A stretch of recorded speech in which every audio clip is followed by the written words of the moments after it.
अस्सलाम वालेकुम and welcome to channel दस्तरखान की दावत।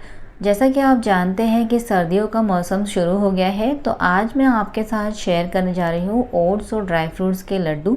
ये लड्डू खाने में स्वादिष्ट तो होते ही है, साथ साथ में आपके शरीर में गर्माहट भी पैदा करेंगे और ये बहुत ही ज़्यादा फ़ायदेमंद भी होते हैं। तो चलिए इस रेसिपी को देख लेते हैं। अब यहाँ पर हमने एक कढ़ाई को मीडियम फ्लेम पे गैस पे चढ़ा दिया है और इसके अंदर 1 टेबलस्पून घी डाल दिया है और यहाँ पर हमने आधा कटोरी काजू भी कढ़ाई में डाल दिया है। साथ ही में हम इसके अंदर आधा कटोरी बादाम भी डाल देंगे और अब इसे मीडियम फ्लेम पे लगातार चलाते हुए इसके ऊपर ब्राउन स्पॉट्स आने तक इसे भून लेंगे। बहुत से लोग काजू खाना अवॉइड करते हैं क्योंकि काजू में बहुत सारा फ़ैट होता है, लेकिन काजू में जो फ़ैट होता है वो बहुत ही हेल्दी फ़ैट होता है। इसमें विटामिन बी और विटामिन ई होता है जो हमारी स्किन के लिए और हमारी बोन हेल्थ के लिए बहुत ही ज़्यादा फ़ायदेमंद होता है। और काजू में प्रोटीन और फाइबर भी होता है, इसलिए काजू बहुत ही ज़्यादा हेल्दी होता है। मैं आपको ड्राई फ्रूट्स के फ़ायदों के बारे में इसलिए बता रही हूँ क्योंकि जब भी आप इस लड्डू को बनाएं या खाएं तो आपको पता हो कि ये लड्डू कितने ज़्यादा फ़ायदेमंद हैं। और अब चलिए मैं आपको बादाम के फ़ायदे के बारे में बता देती हूँ। तो बादाम को ज़ीरो कोलेस्ट्रॉल वाला स्नैक्स कहा गया है। बादाम में एंटीऑक्सीडेंट्स होते हैं जो हमारी स्किन के लिए, हेयर के लिए और दांतों के लिए बहुत ही ज़्यादा फ़ायदेमंद होते हैं। रेस्पिरेटरी डिजीज़ेस जैसे कि अस्थमा में और ये कॉन्स्टिपेशन में भी बहुत ही ज़्यादा फ़ायदेमंद होता है। और कुछ देर बाद आप देख सकते हैं कि काजू और बादाम के ऊपर ब्राउन स्पॉट्स आ गए हैं। काजू बादाम बहुत अच्छी तरह से भुन चुका है। तो अब इसे हम निकाल के एक परात में रख लेंगे। परात में हम इसलिए निकालेंगे क्योंकि हम परात में ही लड्डू के सारे इंग्रेडिएंट्स रखेंगे और इसमें ही लड्डू को तैयार करेंगे। अब उसी सेम कढ़ाई के अंदर हम 1 टेबलस्पून घी और डाल देंगे और इसके अंदर हम आधा कटोरी गोल्डन वाली किशमिश डाल देंगे। साथ ही में हम इसके अंदर 1/4 कटोरी ब्लैक वाली किशमिश डाल देंगे और अब इसे लो मीडियम फ्लेम पे लगातार चलाते हुए किशमिश के अच्छी तरह से फूलने तक इसे भून लेंगे। किशमिश जैसा कि आप जानते हैं कि अंगूर को सुखा के बनाया जाता है, तो किशमिश भी बहुत ही ज़्यादा फ़ायदेमंद होता है। ये हमारी जो पेट की एसिडिटी है उसे कम करता है और ये डाइजेशन में बहुत ही ज़्यादा मदद करता है। तो कुछ देर बाद आप देख सकते हैं किशमिश बहुत अच्छी तरह से फूल गया है। तो अब हमें इसे निकाल लेना है। इसे हम अलग कटोरी में निकालेंगे क्योंकि किशमिश को हम पीसेंगे नहीं, इसे हम इसी तरह से डालेंगे। अब कढ़ाई में हम इस तरह के चम्मच से 2 चम्मच घी डाल देंगे क्योंकि हम इसके अंदर गोंद फ्राई करने वाले हैं और गोंद के अंदर थोड़ा ज़्यादा घी लगता है। तो यहाँ पर मैंने टोटल 1/4 कटोरी घी डाल दिया है। अब यहाँ पर मैंने 100 ग्राम खाने वाला गोंद लिया है। इसे मराठी में दिंक और इंग्लिश में अकेशिया गम भी कहते हैं और ये बहुत ही ज़्यादा फ़ायदेमंद होता है। इसे बबूल के तने से निकाला जाता है। ये कोलेस्ट्रॉल को कम करता है, वज़न को तेज़ी से घटाता है और डाइजेशन में बहुत ही ज़्यादा फ़ायदेमंद होता है। तो गोंद को हमें मीडियम फ्लेम पे लगातार चलाते हुए इसे अच्छी तरह से फूलने तक हमें फ्राई कर लेना है। गोंद जैसे कि पॉपकॉर्न फूलता है उसी तरह से फूल जाता है। तो गोंद को हमने मीडियम फ्लेम पे लगातार चलाते हुए फ्राई किया और अब आप देख सकते हैं गोंद का हर एक दाना अच्छी तरह से फूल चुका है। और इसी तरह से हमें गोंद को फ्राई करना है। तो इसे हम एक अलग प्लेट में निकाल लेंगे। इसे हम परात में नहीं निकालेंगे क्योंकि हमें इसे पीसना नहीं है, इसे हमें क्रश करना है। तो हमने सारा गोंद जो है इस प्लेट में निकाल लिया है और आप देख सकते हैं गोंद कितनी अच्छी तरह से क्रिस्पी फ्राई हुआ है। तो इसे हम साइड में रख देते हैं। अब उसे सेम कढ़ाई के अंदर हम फिर से इस तरह के चम्मच से 1 चम्मच घी डाल देंगे, यानी कि 2 से 3 टेबलस्पून मैंने इसके अंदर घी डाल दिया है। अब यहाँ पर हमने आधा सूखा नारियल ले लिया है जिसे हमने कद्दूकस कर दिया है और इसे भी हम इस कढ़ाई में डाल देंगे और अब इसे लो मीडियम फ्लेम पे लगातार चलाते हुए नारियल के अच्छी तरह से गोल्डन ब्राउन होने तक हमें इसे फ्राई कर लेना है। और जैसा कि आप जानते हैं कि नारियल तो बहुत ही ज़्यादा फ़ायदेमंद होता है और इसके फ़ायदे या बेनिफिट्स के वजह से ही इसे कल्पवृक्ष कहा गया है। नारियल में फ़ाइबर होता है, बहुत सारे विटामिन्स और मिनरल्स होते हैं और इसके अंदर एंटीऑक्सीडेंट्स होता है और इसी वजह से ये हमारे हार्ट हेल्थ के लिए, हमारे स्किन के लिए, हेयर के लिए और ओवरऑल इम्यूनिटी के लिए बहुत ही ज़्यादा फ़ायदेमंद होता है। तो कुछ देर बाद जैसा कि आप देख सकते हैं नारियल का गोल्डन ब्राउन कलर आ चुका है और ये बहुत अच्छी तरह से भुन चुका है। तो इसे भी हम एक साइड में उसी सेम परात में निकाल लेंगे, लेकिन इसे हम बाकी के ड्राई फ्रूट्स के साथ मिक्स नहीं करेंगे क्योंकि इसे भी हम ग्राइंड नहीं करने वाले हैं। अब उसी सेम कढ़ाई के अंदर हमने 1 टेबलस्पून घी और डाल दिया है और यहाँ पर मैंने 1 कटोरी भर के यानी कि 1 कप मैंने रोल्ड ओट्स ले लिया है। अगर आपको ये ना मिले तो इसकी जगह पे आप सफोला या क्वैकर ओट्स का इस्तेमाल भी कर सकते हैं या इसकी जगह पे आप 1 कप गेहूं का आटा भी इस्तेमाल कर सकते हैं। और अब इसे मीडियम फ्लेम पे लगातार चलाते हुए इसका गोल्डन ब्राउन कलर आने तक इसे भून लेंगे। ओट्स में फाइबर, विटामिन्स, मिनरल्स और एंटीऑक्सीडेंट्स होता है जो कि ब्लड शुगर, कोलेस्ट्रॉल और कॉन्स्टिपेशन को दूर करता है और स्किन इरिटेशन को ये काफ़ी हद तक कम करता है।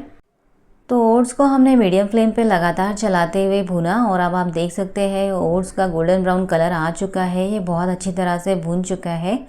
तो इसे भी हम एक अलग प्लेट में निकाल लेंगे। अब यहाँ पर मैंने लिया है आधा कटोरी बेसन। बेसन डालना ऑप्शनल है, लेकिन बेसन डालने से लड्डू के अंदर बहुत ही सौंधा सा और बहुत ही अच्छा सा टेस्ट आता है। और अब इसे लो मीडियम फ्लेम पे लगातार चलाते हुए बेसन का लाइट गोल्डन कलर आने तक इसे भून लेंगे। बेसन में काफ़ी मात्रा में प्रोटीन होता है और इसके अंदर विटामिन्स और मिनरल्स भी होता है जो हमारी ओवरऑल हेल्थ के लिए बहुत ही ज़्यादा फ़ायदेमंद होता है। तो जैसा कि आप देख सकते हैं बेसन के अंदर अब लाइट गोल्डन कलर आ चुका है। तो अब इसके अंदर हम घी ऐड कर देंगे। तो इस तरह के चम्मच से हमने इसके अंदर 2 चम्मच घी ऐड कर दिया है और अब इसे लो मीडियम फ्लेम पे लगातार चलाते हुए बेसन का ब्राउन कलर आने तक इसे भून लेंगे। तो कुछ देर बाद जैसा कि आप देख सकते हैं बेसन का ब्राउन कलर आ चुका है। बेसन बहुत ही अच्छी तरह से भुन चुका है और ये अच्छी तरह से घी भी रिलीज़ कर दिया है। तो इसे हम एक अलग बाउल में निकाल के रख लेंगे। तो अभी जो फ्राई किया हुआ गोंद हमने एक प्लेट में निकाल के अलग रख लिया था, उसे एक स्मैशर की मदद से स्मैश कर लेंगे, थोड़ा सा क्रश कर लेंगे। आप चाहें तो गोंद को क्रश करने के लिए कटोरी या ग्लास का इस्तेमाल भी कर सकते हैं।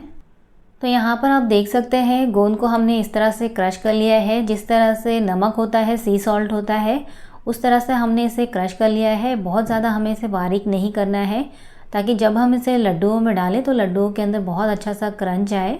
तो कुछ देर के लिए इसे साइड में रख लेते हैं और चलिए बाकी के ड्राई फ्रूट्स को हम पीस लेते हैं।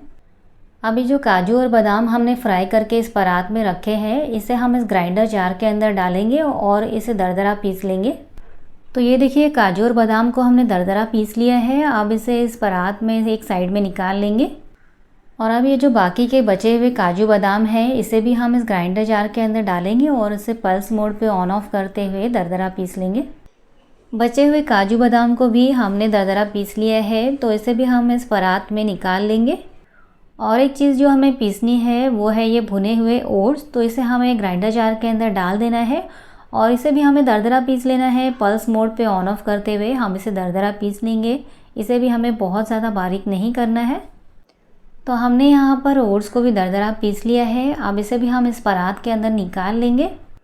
अब इस परात के अंदर हम ये सारा क्रश किया हुआ गोंद डाल देंगे और साथ ही में फ्राई किए हुए किशमिश भी डाल देंगे।